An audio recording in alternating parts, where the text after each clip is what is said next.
जी पुत्र जी, ये तो कोई शर्त वाली बात ही नहीं हुई है। आसमा जी, आजकल तो लड़का लड़की प्यार से पहले मिलना जुलना रखते हैं। आप लोग भी मिल लेना, हमें कोई एतराज नहीं है। हाँ, वो क्या कहते वो है ना, डेट शेड मारा ना। डेट पे जाने का टाइम नहीं मांग रही मैं।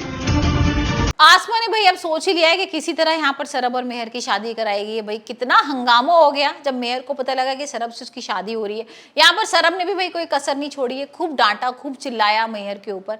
और भाई चाची ने तो और ही हद कर दी कि डेट पे जाने का मौका देके खुद का बेवकूफ नहीं बनवा सकती। डेट पे लड़की वो सब करते हैं जो रियल लाइफ में नहीं करेंगे। सरब के साथ रोमांटिक डेट पे जाने का टाइम नहीं चाहिए।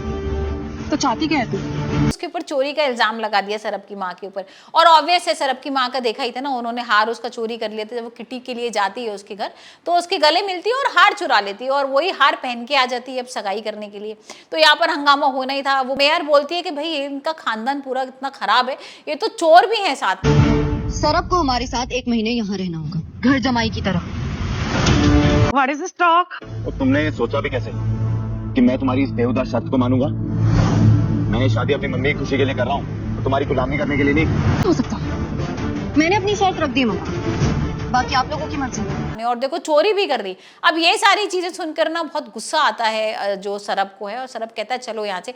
लेकिन जो उसकी माँ होती है ना, बहुत चालाक होती है, कहती है कि हाँ मैंने चोरी तो की थी, लेकिन मैंने ऐसी चोरी नहीं की थी। आपका ना मुझे हार नीचे मिला था सोफे की और मैं तो ये आपको लौटाने आई थी। मुझे लगा कि भाई मैं आज आई हूँ तो आपकी अमानत आप ही को लौटा दूंगी। भाई हम तो बहुत गरीब है ना, तो अब हम शादी पक्के करने आए थे, तो मैं क्या देती अपनी बहू को। तो शर्त की आड़ में ना तुम वही कर रही हो जो आज तक करती आई हो, और सबको नीचा दिखाना। लेकिन सॉरी मैडम जी, मैं आपके साथ आ सकता हूँ, लेकिन आपके हाथ नहीं। करूंगा वही जो मेरी मर्जी होगी, तुम्हारी शर्तों पे नहीं काम करने वाला मैं ये हार ही लेकर आ गई थी। अब ये सब इस तरीके का नाटक करती है ना, सब लोग बहुत इमोशनल हो जाते हैं। सबको लगता है नहीं भी इसने चोरी वोरी नहीं की है। और यहाँ पर सरब का दिल भी जीत लेती है और सरब को लगता है कि भाई मेरी माँ की बेइज्जती हो रही है, मेरे घर वालों की बेइज्जती हो रही है। तो अब यहाँ से वो चला जाता है और सारे घर वालों को वो लेके चला जाता है। मेयर को धमकी भी देके जाता है कि मैं तेरे से कभी शादी नहीं करने वाला हूँ।